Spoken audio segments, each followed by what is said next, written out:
Selamat datang ke perkongsian kali ini. Tak kiralah sama ada anda seorang pemanah yang nak tingkatkan prestasi, ibu bapa yang sentiasa beri sokongan ataupun seorang jurulatih yang tengah cari satu plan latihan yang tersusun, anda berada di tempat yang betul. Kita akan bongkar satu persatu plan latihan mantap dari Coach Frida yang direka khas untuk melonjakkan skor dari 270 ke 320 cuma dalam masa 6 bulan je. Ini bukan janji kosong tau. Ini datang terus daripada Coach Frida sendiri, hasil daripada pengalaman beliau melatih bermacam-macam jenis atlet. Tak kira atlet dewasa ataupun junior, plan ni memang terbukti berkesan dan ini kuncinya, kalau kita ikut dengan disiplin yang betul. 50 mata. Itulah angka sasaran kita. Ya, bunyinya macam satu lompatan yang besar, mungkin nampak macam mustahil pada mulanya, tapi jangan risau, pelan ini akan pecahkan matlamat besar tu kepada langkah-langkah kecil yang kita boleh uruskan. Ini menjadikan ia satu cabaran yang sangat realistik untuk siapa saja yang betul-betul committed. Okey, jom kita bedah plan ni. Ini peta perjalanan kita untuk sesi kali ni.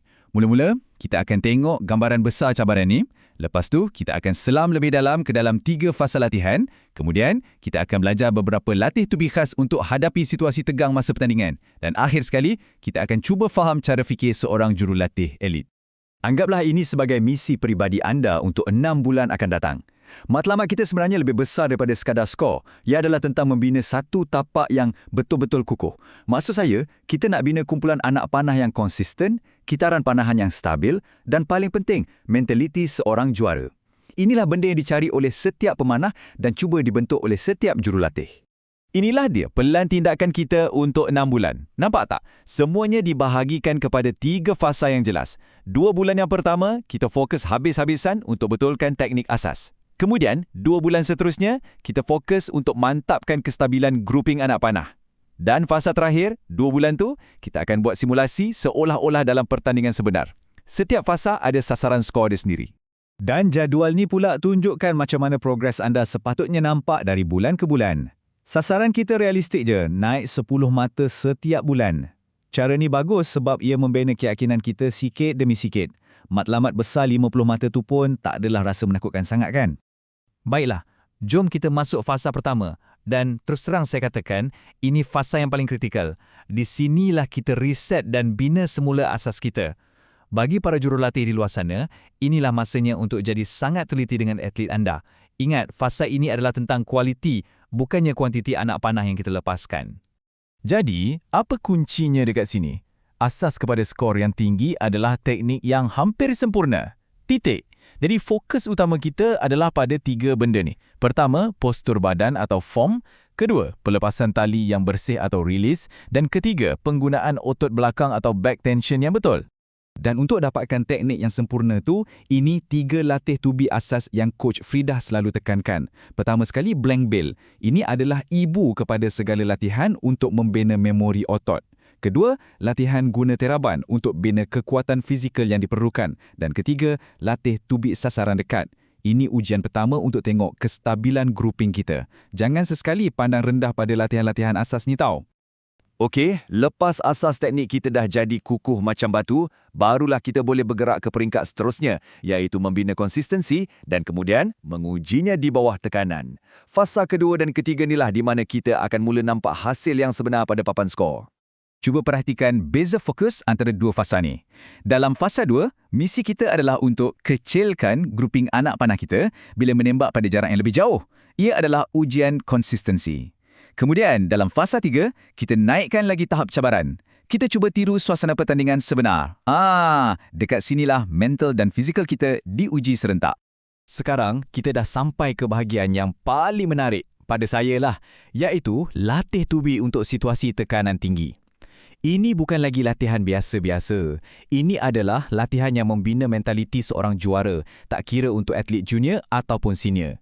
Inilah rahsia yang membezakan pemanah yang bagus dengan pemanah yang betul-betul hebat masa pertandingan. Latih tubi ni, dia memaksa kita untuk bagi fokus 100% pada setiap satu panahan. Dengan syarat, kena dapat skor 9 atau 10 baru boleh teruskan. Ia melatih minda kita untuk tidak melepaskan panahan secara sambil lewa. Setiap anak panah dikira. Yang ni pula, dia mengsimulasikan tekanan untuk sentiasa dapatkan skor yang tinggi secara konsisten. Dengan hanya 3 anak panah, memang tak ada ruang untuk buat silap. Latihan ni mengajar kita untuk beraksi dengan cemerlang bila keadaan betul-betul memerlukan. Okey, pelan fizikal kita dah ada. Sekarang, jom kita asah pula minda dengan strategi seorang jurulatih elit. Bahagian ni sangat-sangat penting, terutamanya untuk para jurulatih dan juga pemanah yang nak coach diri sendiri. Kuncinya bukan terletak pada skor, tapi pada corak di sebalik skor tu. Jadi, persoalan kita sekarang dah berubah. Bukan lagi berapa skor aku, tapi apa cerita di sebalik grouping aku ni? Apa yang ia cuba sampaikan? Percayalah, setiap corak tu ada cerita dan puncanya. Apa yang menarik tentang ni ialah, ia umpama alat diagnostik untuk kita. Contohnya, kalau grouping ni kita asyik lari ke sebelah kiri, puncanya mungkin datang dari cara kita cengkam busur atau cara kita lepaskan tali. Kalau asyik ke kanan pula, mungkin ada kaitan dengan penjajaran bahu kita lepas panahan dilepaskan. Analisis ni bersambung lagi. Kalau grouping kita tinggi sangat atau rendah sangat, selalunya ia berkaitan dengan titik anchor kita ataupun masa pelepasan. Dan yang paling penting sekali, kalau grouping kita berselerak, itu adalah petanda jelas yang kita kena balik kepada asas, latihan blank bail untuk stabilkan semula kitaran panahan kita. Dan carta ni, anggaplah ia macam kompas latihan kita. Ia tunjuk dengan jelas dekat mana fokus kita patut berada. Tengok tu, 40% yang paling besar. Fokus pada grouping. Ini bermakna matlamat utama setiap sesi latihan adalah untuk mencapai konsistensi. Bukan cuma nak teknik nampak cantik, tapi teknik yang boleh diulang-ulang secara konsisten. Dan ini adalah pesanan penting dari Coach Frida untuk kita semua pemanah, jurulatih dan juga ibu bapa. Tolong elakkan kesilapan-kesilapan ni. Melepaskan beratus-ratus anak panah tanpa tujuan adalah satu pembaziran masa dan tenaga. Latihan yang berkualiti yang disusuli dengan analisis grouping adalah jauh lebih berharga. Untuk bantu kita laksanakan pelan ni dengan lebih berkesan, Coach Frida ada kongsikan 2 alat penting yang beliau sendiri gunakan.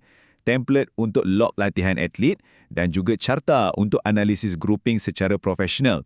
Ini bukan sekadar helaian kertas biasa tau. Ini adalah alat untuk kita jejak kemajuan secara objektif dan buat keputusan berdasarkan data, bukan agak-agak.